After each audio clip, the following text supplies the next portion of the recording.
Hello there. Welcome to the Manifestation Kitchen podcast, where I open our cooking pots so inspirational geniuses who heal the world with food, words, touch, and movement can add their ingredients to our culinary pleasure of the soul.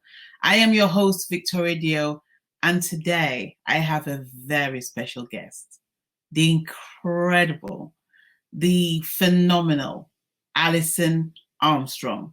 Now, Alison Armstrong has been exploring human behavior and studying men since 1991. And one of the things that she really looks at is to find out how she can bring out, not just the worst in them, but the best of men. So it's like, how can we get the best of them? And she has written several books. One of them is The Queen's Code, which I absolutely love. She's got the other book called Understanding Men and several more. But most importantly, Alison is a friend, and her and I spent some amazing times in Hawaii recently, and we'll be talking a lot more about that, a most incredible journey that she's been on over the last few years. So why don't you just join me on the other side and we'll see what she's got to say. I'll speak to you soon. Take care. Bye.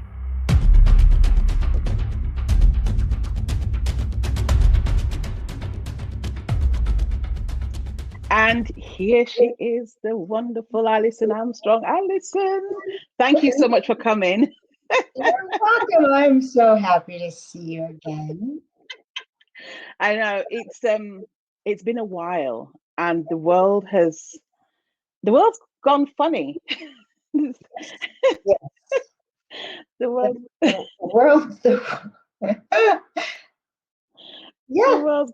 yeah. The world's gone funny, and the last time we saw, we could hug whenever we wanted, and we could hug other people, and here we are, miles away, talking on here. So I just want to say thank you so much for coming on. So I met you, Date with Destiny, 2019 in December. Yeah, technically after it was over, bleary-eyed in the morning. Yes. Trying to catch a plane, but if I remember correctly, we instantly hugged then too. Yes, we did. Yes, we got pulled by a mutual friend, Carol, and she literally went, "You two need to meet each other," and and the rest is history. But I just want to say thank you so much for coming, because I know it's busy times and crazy times, and when I can't start this conversation without talking about our time in Hawaii, because I lived with you for 8 days in Hawaii. Yes.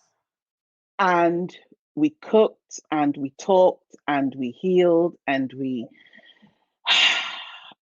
just did all the most beautiful things. Mm-hmm. And I only read one book of yours, The Queen's Code. Mm. So I read that book and I remember how healing it was, but I never could imagine how healing you were and your work was to other people until you invited me to Lux. Yeah. Lux. Yeah. So I want to ask you, why study human behavior? What got you into that? Well, the short answer is heaven on earth. Oh. Yeah. Oh. Yeah. I think I was 6 years old when there was something going on across the street at the neighbors, and I asked what it was, and my mother said that the girl had been baptized. And I asked my mom what that was, and I don't know if she said this or I remember it this way or why she picked this word, but how I remember it is she said that's when you're consecrated to God. Oh, wow. And I knew that meant like then you belong to God, right? Like, oh, that's me. That's me. We have to do that. And I bothered we didn't belong to a church. Right. Yeah.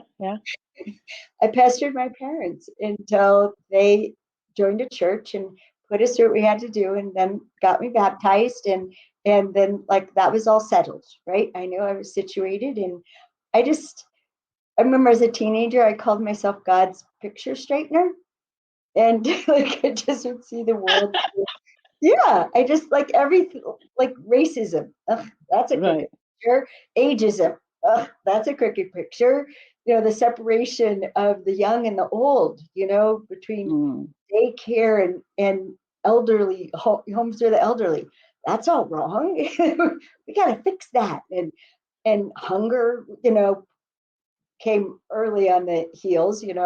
Finish your dinner. There are children starving in Africa is what it was. It's like, well, we got to fix that. And then because of encountering the Hunger Project in my early 20s, it was like, oh, these aren't like geographical problems or economic problems. These are problems of will and commitment, and how do we relate to fellow human beings. It's not a problem of scarcity, right? And so all of that led me to transformation. I was 19 when I started in the world of transformation, and then I don't know, it just always was this way. I don't know how to explain it, Victoria. I just always had a different way of looking at things. Yeah. That gave people access to a better version of themselves or their lives or relating to each other. Right? I just saw it differently. And then when I started studying men in 1991, and they were so different than what I'd been taught. And then there's this intersection. I had promised when I was 28, I took on what's called an impossible promise.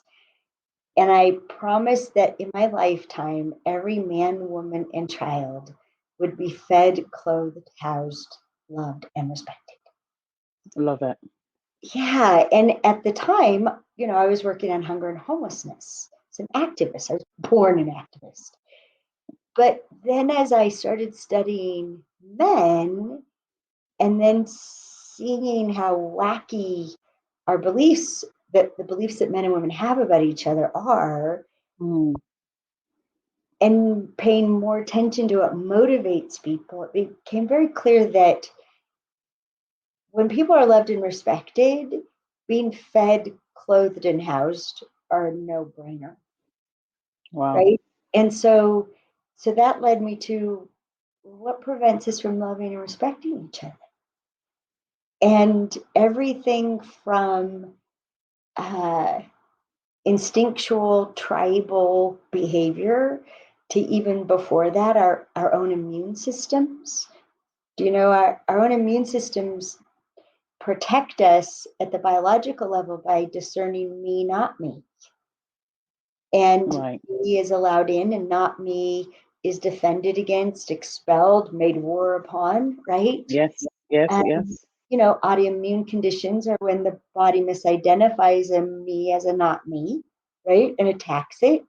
And so I just started paying attention to all the ways that affects the way we treat each other, and how the perception of you're not me, right? Yes. Causes, you don't belong. Yeah, there's all kinds of things that go with that.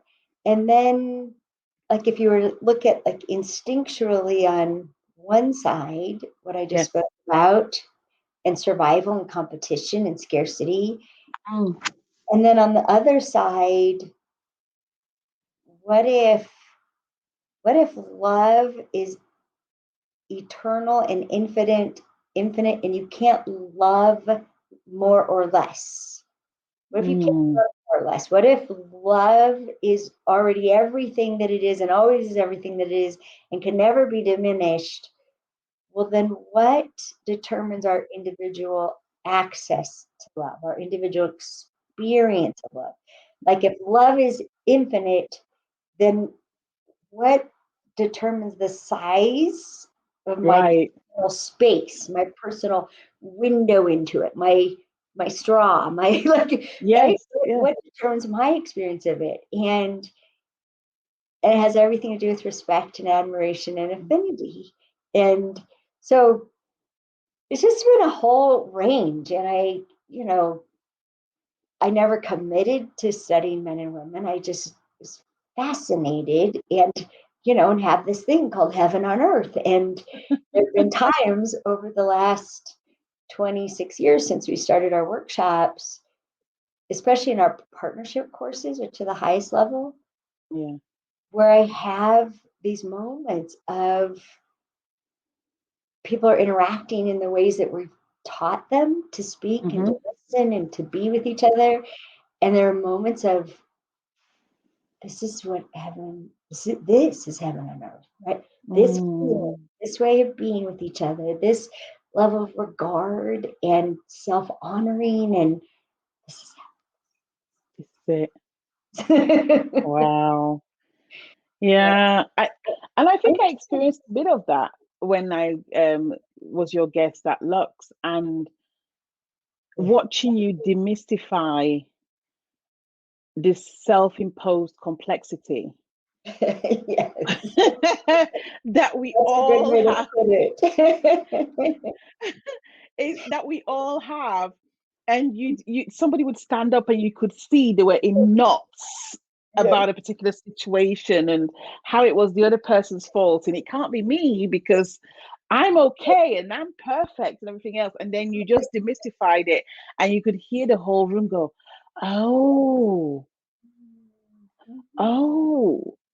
Yeah.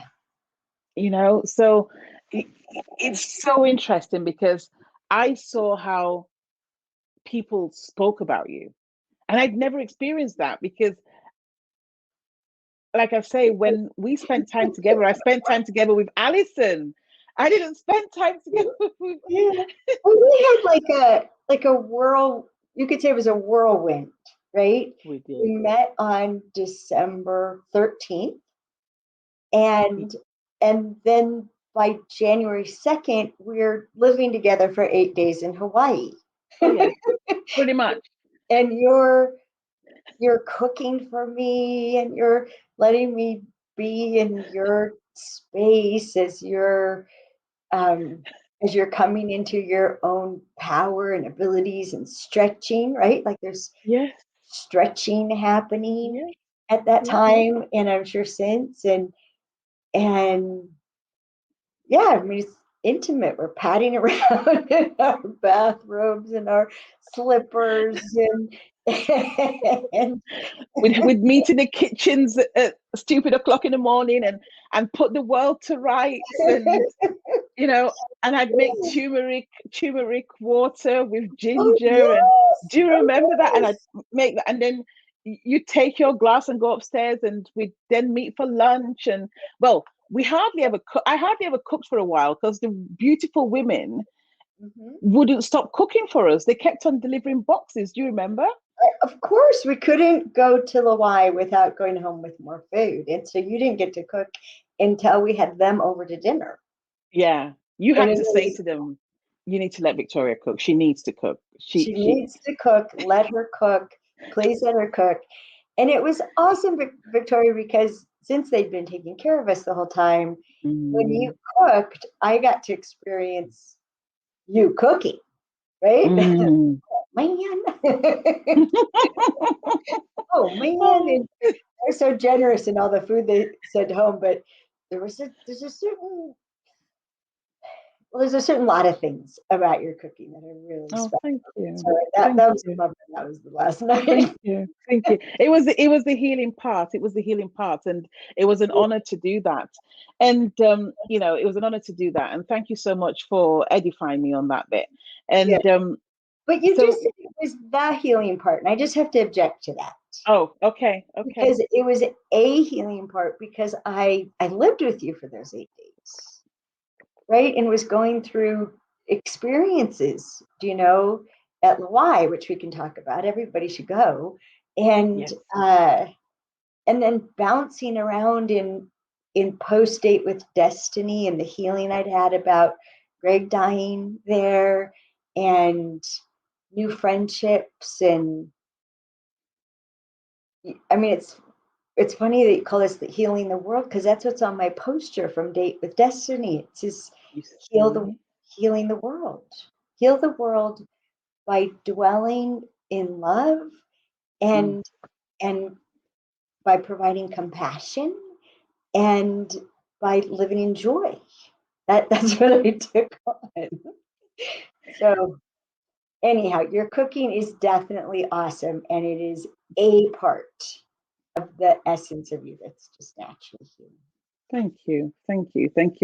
I enjoyed that space, and I'm going to thank you afterwards, because I believe that you're responsible for so much. Even me sitting here right now and Manifestation Kitchen, I don't believe any of this would have happened without your influence. So, but I'm going to say it now. I'll say it now. But the people that I got to know as a result of our friendship has led to Manifestation Kitchen being a thing. Because at the time, I knew my power. I knew some of my powers. I was being introduced to it, but you were so good at guiding me and watching me sort of like have my moments. Especially, I remember going to Lawai. That everybody, listen, if you haven't been, you have to go. You have to go to the most healing grounds in the world, in my opinion. It's so beautiful. But I remember walking in and seeing this temple, and it's the only structured building on acres and acres of land. How many acres is it? Do you know? I think it's around 35 acres. There you go. That's about it. Yeah. It's in the 30s. And I remember seeing this temple, and I'd been dreaming of this temple for 4 years. And there was so much that happened. And your kahuna hands, and me being made an oracle happened on the same day. Yes. Thousands of miles apart. And there was so much synchronicity. And you were just watching me just going through all these motions. And even then you were still healing me. And you were just healing me. And I just want to say thank you for that, because you've had a huge impact onto how my life has evolved recently. So I'm going to say thank you, and we're going to carry on before we go off piece. So I wanted to ask you, actually, your kahuna hands. Let's talk about your kahuna hands. Okay. Because not many people know about your kahuna hands. No, I spoke about it briefly at Lux, and conversation came up with some of our, people ongoingly participating in our curriculum. Yeah. And last week, being with my father and my stepmom, who's been exhausting herself taking care of my father, they were burgundy. They were burgundy red on fire. And wow. And when I talk about them, they start, I don't know if you can see it, they start to rev up, right? Just when I talk about them.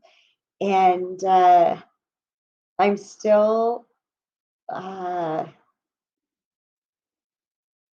still mystified by, I just think of them as them. They're not mine.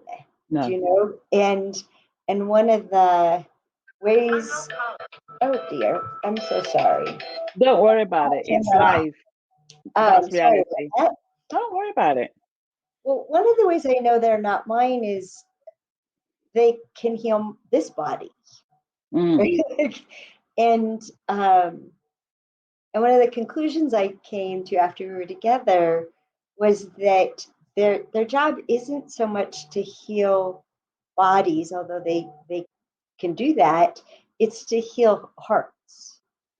And that's one of the things that I've healed my own heart over and over again. When I thought it was breaking, I'd find my hand on my chest, and it, like a couple minutes later, all the pain is gone, and they've reached distantly to heal people's hearts. And that appears to be the real point of them, because the why, right? They're connected to the why, and the why is fullness.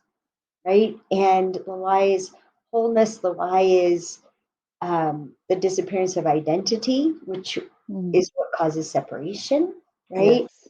And the idea that we are separate, right? And that we've lost somebody, right? Whether to the end of a relationship or divorce or death, like that separation is what causes the feeling of a broken heart, right? So Yes. it's all in the same theme. Do you know? I am whole. We are whole. We are. Wholeness is, which has everything to do with healing, the physical and the spiritual and emotional, all of it. So it all blends together. It's, the more I learn, the more it's all connected and all the same. I love it. I love it. I can't stop staring at you. I did say to Alison before that I just want to literally reach into the screen and pull her here and give her a big hug. And what's so relevant about what you said is the realization and the evolution of what we realize our gifts are, because we're portals for this gift. That's all we are. We've literally been given this gift by God, and however you use it, you're directed. So that realization to me just literally touches me, and I know that it's one of the healing modalities, if you want to call it that, of yours. So I'm going to move on to relationships, because most people know you about relationships. Most people are like, oh my God, I need to speak to Alison. I need to do Alison's course. Like, Alison will know what to say. What would Alison do? Alison said. So, so in these times, there have been reports that because a lot of people have, especially here in the UK, I think the US is a bit more open, but the world in general has closed down quite a bit during these COVID times, and people are having to spend more and more time with their partners. And whenever I call, say, a friend who's either married or in a relationship, and I go, how are you guys doing? The response is, well, we've not killed each other yet. Which leads me to laugh. But then there is that undertone of, did you really mean that? As in, are you getting on each other's nerves? How are you navigating this new relationship? Because if you have been known to go to work, for example, or go away on business, and all of a sudden you're cooped up in a home where you see each other every day, how is that affecting you? I think the first question is, one, have you noticed that as well? And two, what would you say to people to be able to get through the other end and survive it? Well, it was approximately a year ago when the safe in place, stay at home, what I call stuck in the cave, was instituted. And my first reaction to that was, oh no.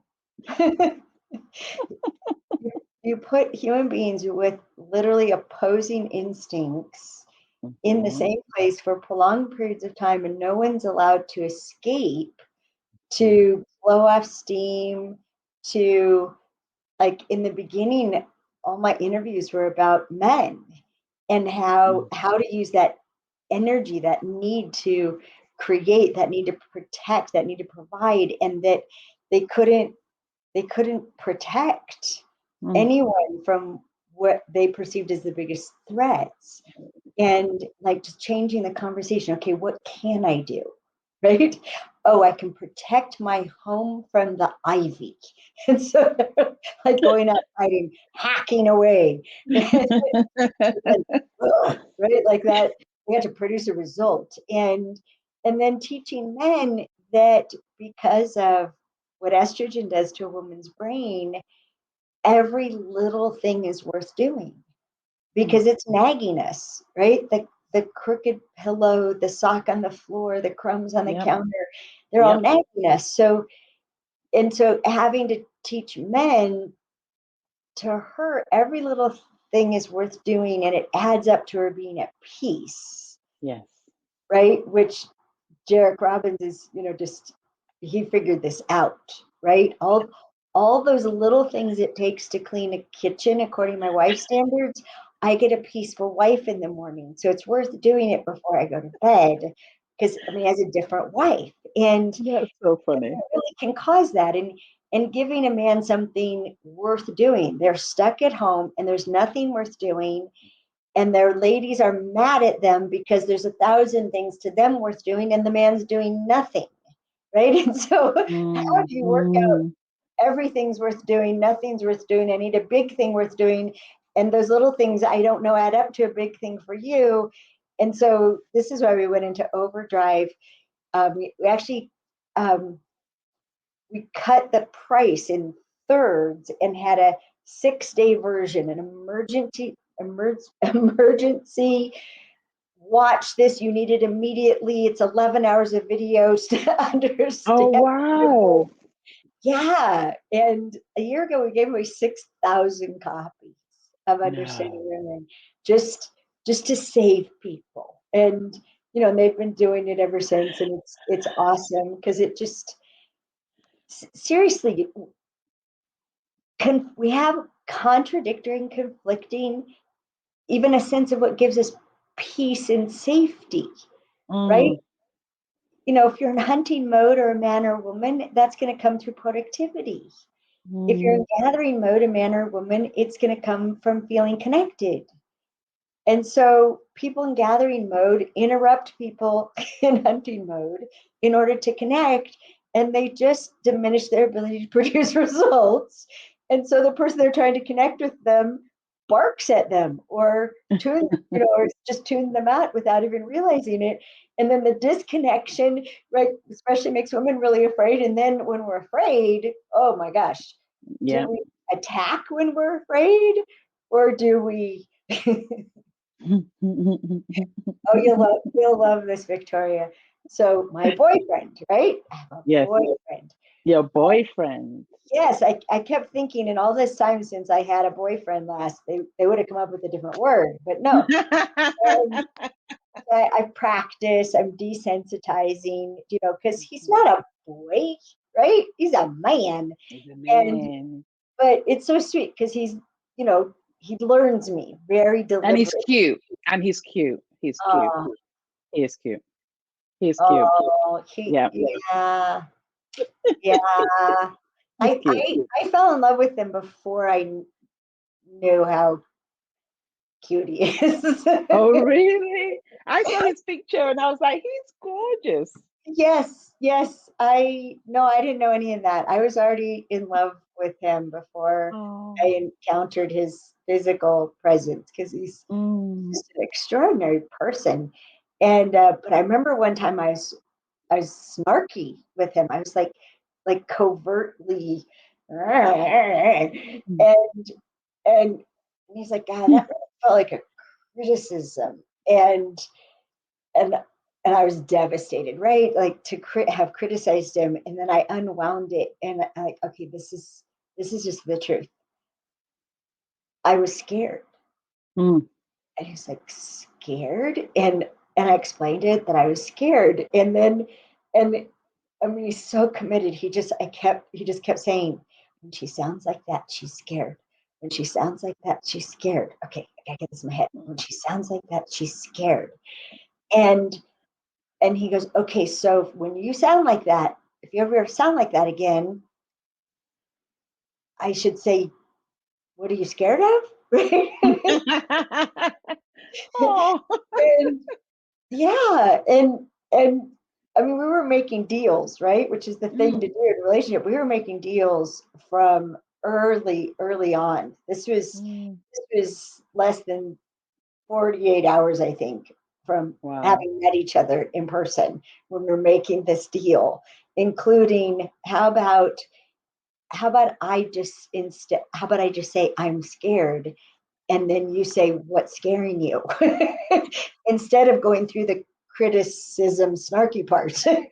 Very true. He's like, oh, that'd be good. And it's been awesome ever since. Whenever I want to be snarky and I'm trying to solve a problem for him, do you know, like this is how you need to change. This is the change in your behavior. This is what I like. Whenever I go down that normal thing, I just stop. Yep. Okay, how come I'm all wound up? Because I'm scared. All right, let's start with telling him that I'm scared and I need your help.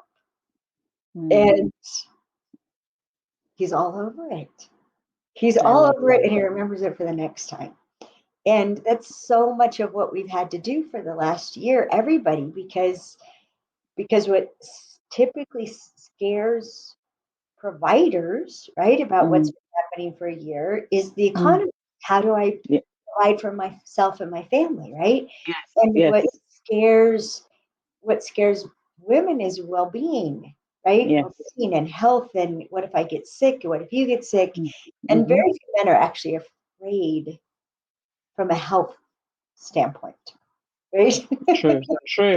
There's it's economic health, not physical health. And there have been so many arguments just about what's real and what matters, and it all matters, but we have different points of view. That's so beautiful. Can I just say that I love the fact that you are so vulnerable around this as well, because you've been teaching this for at least a couple of decades. You've been feeling this for a lot more. Yeah. And yet what you're saying is, listen, I'm not perfect. I still have my own days when I still need to remember my own teachings, and I still need to make those deals. So can you imagine those of us that haven't been working on this? Haven't worked on this for 30 years? Yeah, I have a lot of compassion. And the pain that we go through to understand each other, you know, the pain that we go through to understand each other, and the tools that we need to be able to sort of like say, hey, you know what, this is how we can actually work through this with love.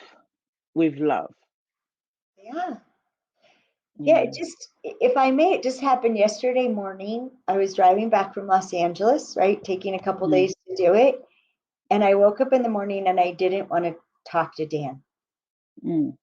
I wanted to connect with him, but I didn't want to talk to him. Poor man. Yeah, and then I was like trying to figure out what it was. And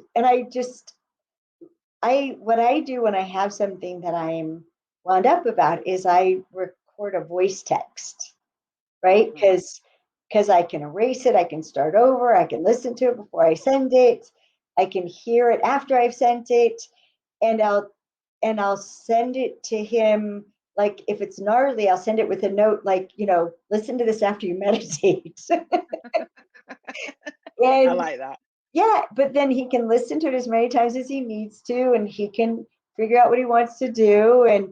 And so I mean, this was literally the message. It was I really want to connect with you, and I don't want to talk to you because the way your phone is working, I'm only hearing half of what you say, and I think you're only hearing half of what I say. And given how precise I am and how committed to communication I am, and always wanting to clarify and verify, I am afraid. I am left frustrated and scared because what did I miss? And I could be assuming the opposite of what you said or meant. It's just not being able to, right? And I'm like, so help, please help. And so I get a call from him, and he's like, I've taken the case off my phone. Can you hear me okay? Yes, I can. All right, I'll keep checking. Right? And I was just like, oh, just keep talking, right? And he talked about just silly things, Jolly Green Giant trash can. And I, because I was about to cry, right? And I started laughing, and I'm like, how do you know exactly what to talk about when I'm on the verge of crying? And he said,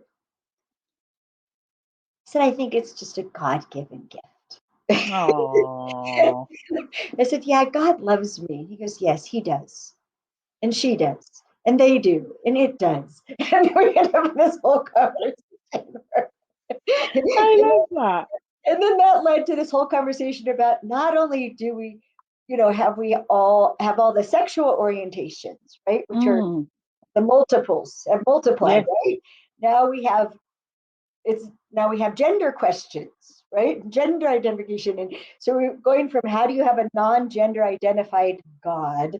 And when you have people who don't want to gender identify. And then where does that put me, who studied gender for 30 years? and it's just a spectrum, all of it's just a spectrum.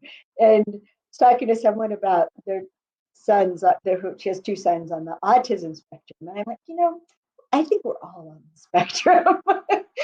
At some level. We're all on the spectrum from diffuse awareness to single focus. We're all there somewhere. I agree. But what that tells me is your openness to receive. And it's something that you've taught me.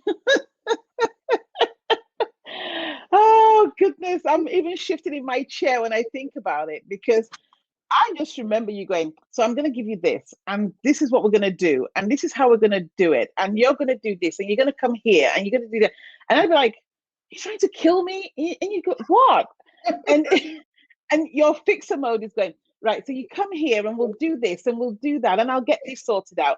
I remember when you rang your brother to get me a kitchen, because you said, do you remember that? When you said to me, we're going to Colorado. Come to Colorado. And I said, I don't have a kitchen to cook. And you went, and you picked up your phone and you went, right, okay, you have a kitchen now. And I'd be like, who does that?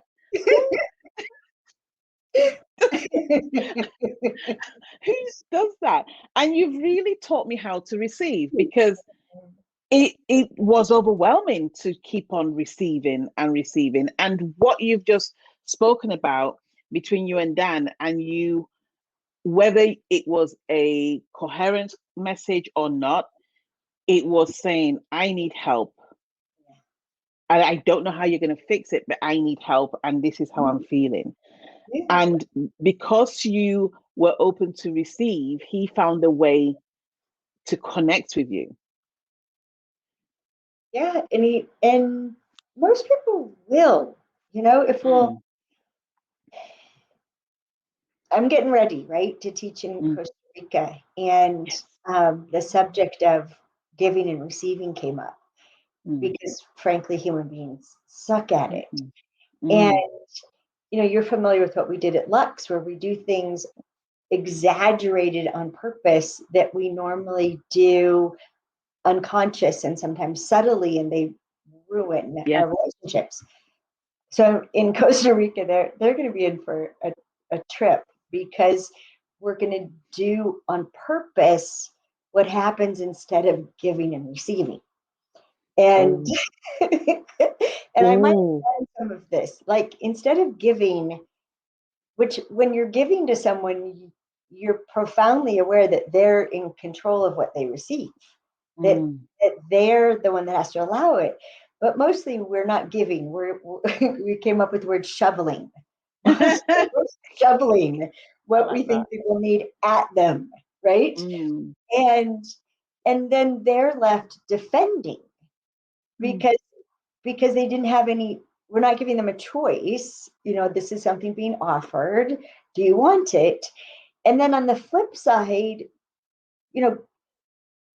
shoveling and taking is what human beings are good at, right? So you reach out to hand somebody something and they just like grab it and take it instead of go, oh yes, I'm allowing you to give it to me. I put my hands out and you put it into my hands. And this, so we're going to physicalize the energy of giving and receiving, and how there's always that honor and choice in it, instead of shoveling and taking, which, that's right down into the sewer. I'm blushing a bit because I just remember you saying, you're the reluctant oracle. You kept on saying that to me. You're such a reluctant oracle because you say no every time somebody gives you something. No, no, no. So I'm feeling a bit, I can feel the tension, and I'm thinking, maybe I should be in Costa Rica if the world could open up, I should be in Costa Rica and what have you. But I'm sure I'll hear all about it. I'm really looking forward to hearing what happens at Costa Rica, because I know it's an amazing event that you're going to. And by the time this comes out, I think they would have just finished with you as well. So yeah, so they're like, oh God, she's planning. Well, it's funny when you're talking about the world and like the UK, and I mean, I know you're not even supposed to go from one city to another right now. Like you can't even drive, right? And and I just drove 900 miles both ways. Yeah. Dad crossed four, I was in 4 different states. And I had to go to Costa Rica. I just have to prove to them I have insurance, that if I get COVID, I can pay for it and my quarantine.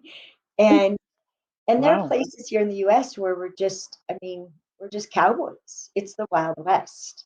And here in my own town, it's known that the sheriff will not enforce the directives from the government. So, I mean, so it's just, it's the Wild West. The US, all of the US is the Wild West. Florida, it's all, everything's optional in Florida. And, but it's, I think, I got it early on. I got it last year, and I was grateful for that. But, was that when you sent me a text message? Was that when you had it, or did you have it again? Because you were really ill. Again. Yeah, I was really ill. Yeah, March of last year. It only lasted a few days. I worked with my pranic healer to wipe it out, and pranic breathing was really did the trick, because the virus doesn't want you to breathe. You breathe and it can't replicate. It wants us to stop breathing. And so I had encyclopedias, it felt like, on my chest. And I 7-1 pranic breathing. And with every breath, it was like an encyclopedia was taken off. Wow. But it was exhausting. Those breaths were exhausting. So breathe. Just breathe in to a count of 7, hold it for 1, breathe out to fill your whole chest and activate your immune system, and all that good stuff. Yeah, it's interesting you talk about that as well, because I interviewed Master Co a couple of days ago, and he was really, hell bent on talking about breathing and how, and it's so important. It's so important because I remember going for a breathing class, and I was being told that I was so shallow in my breathing. So I've started doing like Wim Hof breathing, and just breathing and trying to hold my breath. And there's times when I hold my breath and I have to burst out laughing because I can't hold it for that long, and then try again. And it's improving. But you're right, breathe it, it's so important. But here in the UK, going back to how far we can go, we've started to open up that you can't travel for more than 5 miles. Yeah, so you can't. So all that's open at the moment are supermarkets. If you sell food, you're open. And they've just opened the schools. So it's an interesting time for us. And I think people can just about travel, but they're not encouraging it. And you can get fined if you're seen 5 miles away from home. You get fined for it. So interesting times.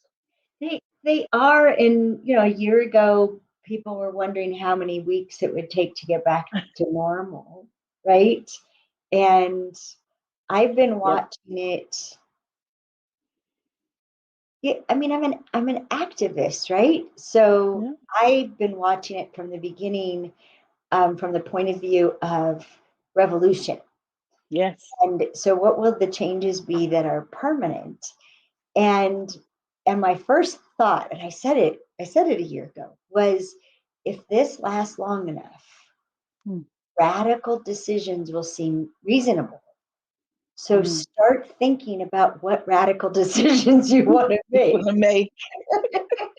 Start planning on the radical decisions you play with. And Yeah. sure enough, people are making radical decisions. And I did.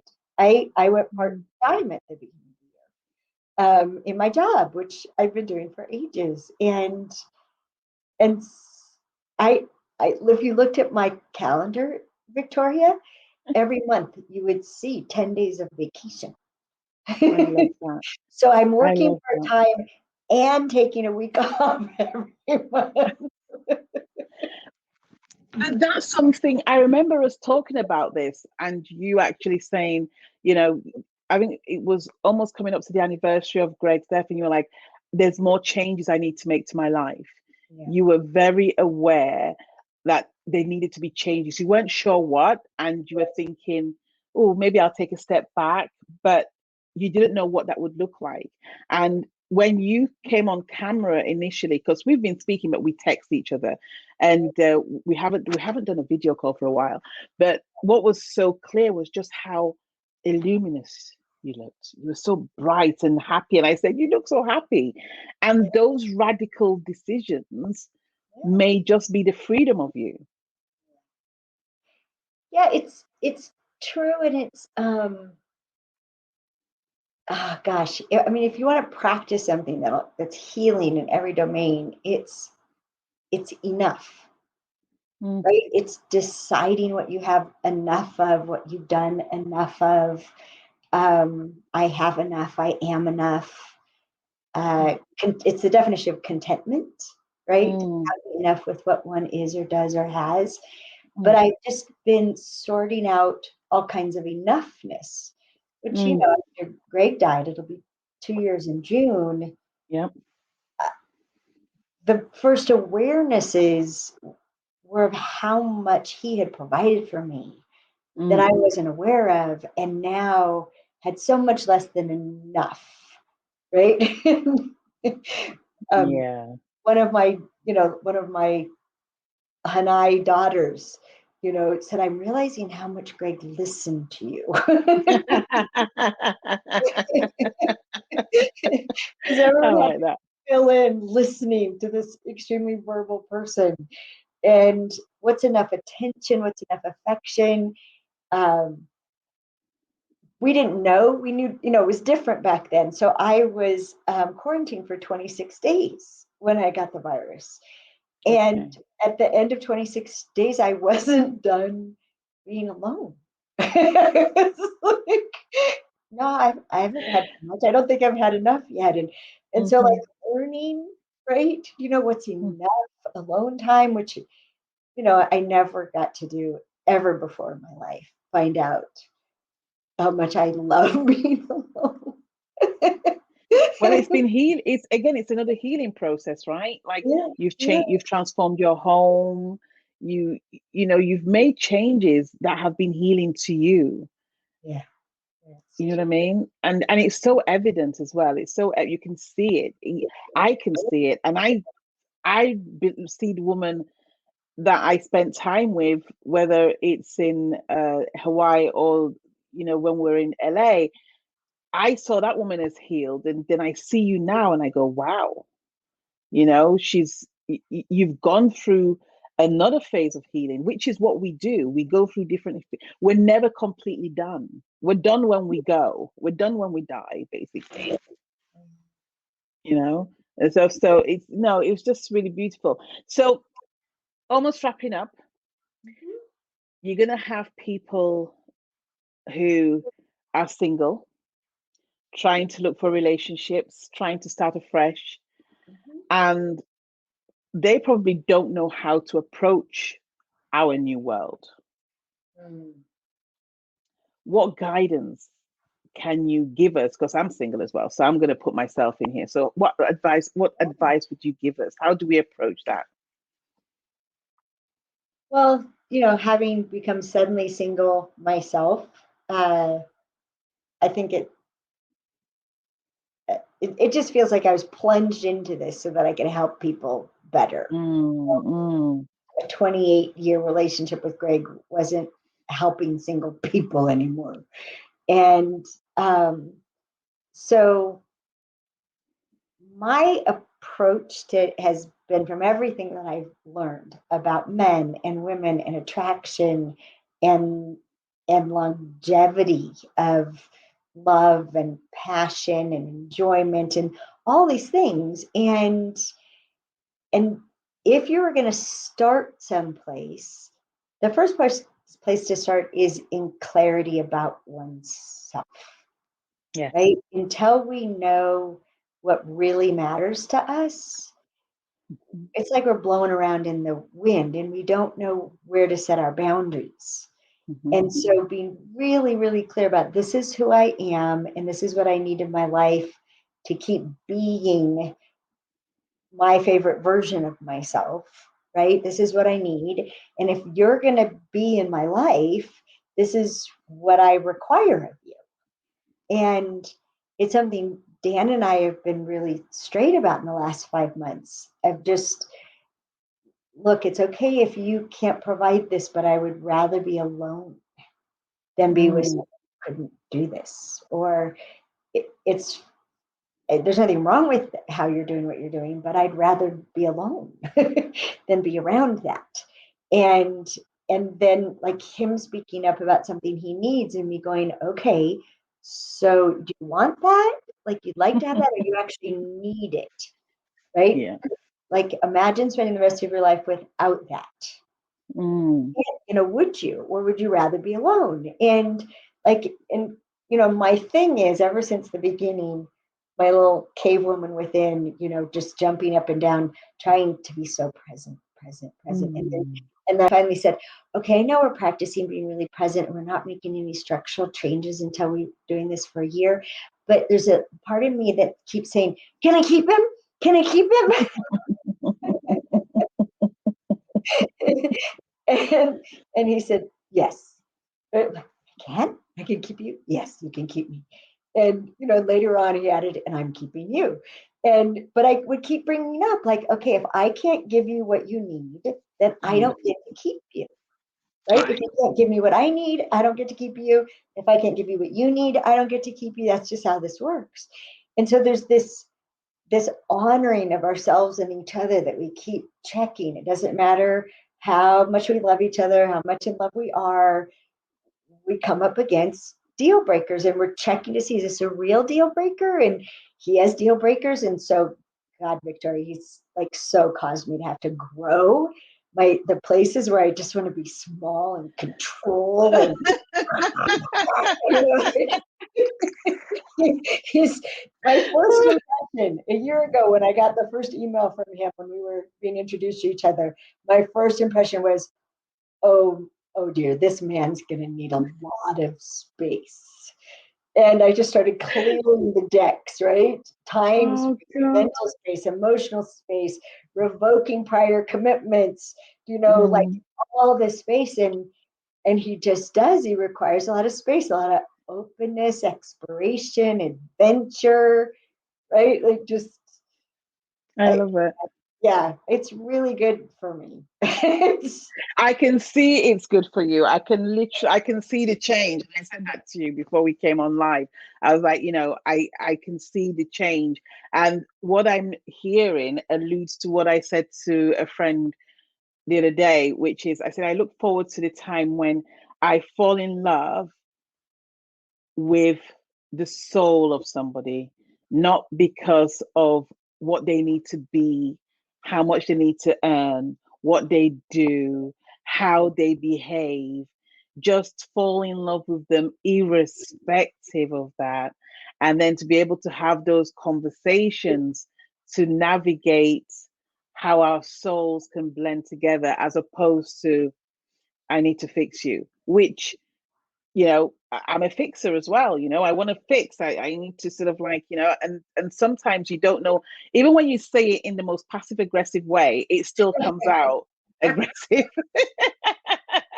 Well, can I give a guideline for that at least? Yes, please.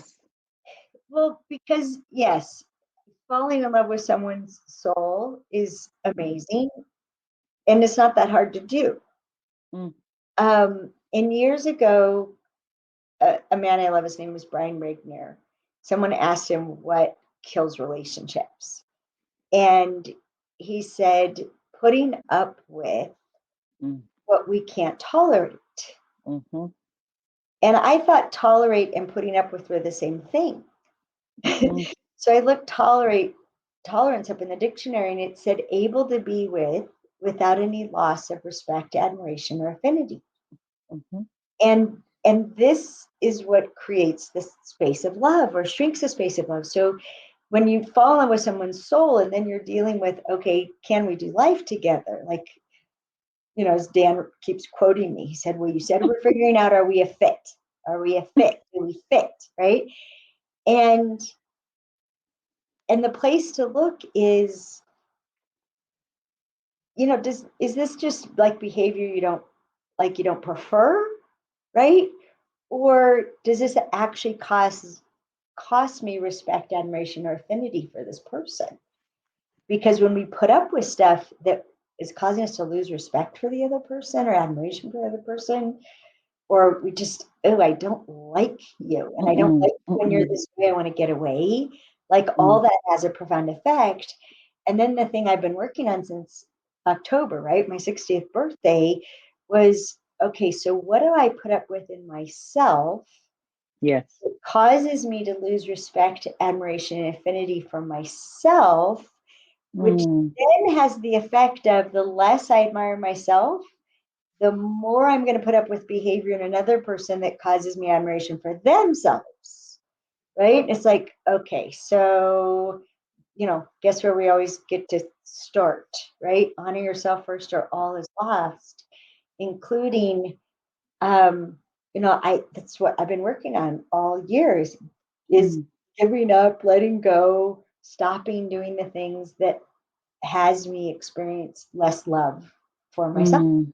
And it's so mundane, Victoria, like give my horse her medicine, do you know? Your horses who I was meant to meet them, and then I never did. The horses. It'll happen. It'll all work out. Oh God. No, it's so true. I mean, I don't make New Year's resolutions, but this year in particular, coming into this year, I was like, I cannot compromise anymore. I just can't. And I said, well, what's the best way for me to do that? So I chose the word love as my word of the year. And as I delve into that, I experience more about me, and I set standards around me that I never used to set before, because I did put up with a lot of behaviors, whether it was in, just platonic friendships or relationships. And I was just like, no, this happened because you loved yourself less. And when you love yourself more and you set your standards, then you will attract that.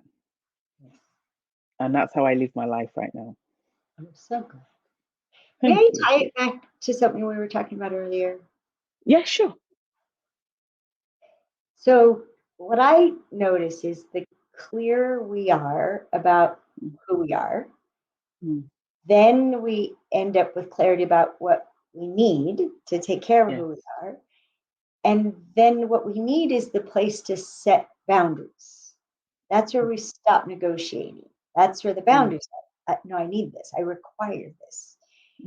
And then when we practice, this is what I encourage single people to do, that every romantic interaction is practicing honoring yourself, practicing speaking up for yourself, practicing representing yourself accurately.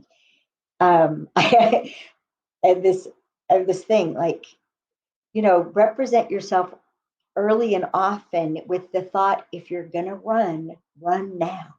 This is me.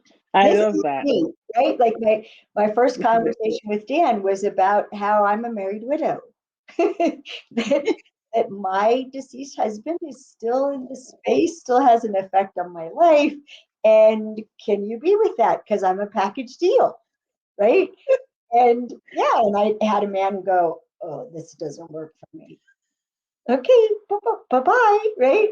And Dan was like, oh, I can feel him. nice presents. And then just kept going. So whatever you think you're going to be rejected for, put it out there early. Because if you're not going to change that, if this is who you are and you're not going to change it, then they get to sort themselves in or out. But they won't know if you don't represent it.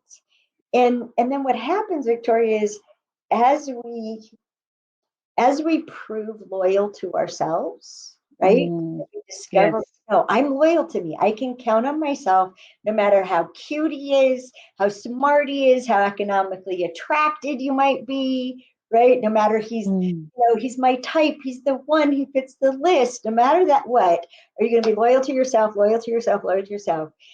And when you find out that you are, when you prove loyal to yourself, all of a sudden your ability to receive opens up. Because everything you don't have a boundary to, that's all that rest of the area left to receive. Right? And when we have lousy boundaries, we're defensive against everything. Yes. Does this make sense? Yes, so it does. It all goes together. Oh, Alison. And we are done. I was going to ask you, have you got any words of wisdom? And you've just smashed it. You have just given us so much to think about. I want to say thank you from the bottom of my heart. Not just because you came here, but for your friendship, for everything that you've done for me. Like I said before, if it wasn't for you, none of this would exist. So I just want to say thank you, thank you, thank you. And I honor you. I honor our friendship. And I can't wait to see you soon for big hugs. I just can't. I can't wait to see you soon. Okay, we will do that. We don't know how yet, but it's coming. It's gonna happen. It's gonna happen. I'll be in Puerto Rico. It's in September. Maybe you'll meet me in Puerto Rico. Yeah, let's pencil that in and stuff. It's a possibility for sure. Well, thanks so much, Alison, and thanks everybody. It's been amazing, and we'll see you again soon on the Manifestation Kitchen podcast. Much love. Thank you.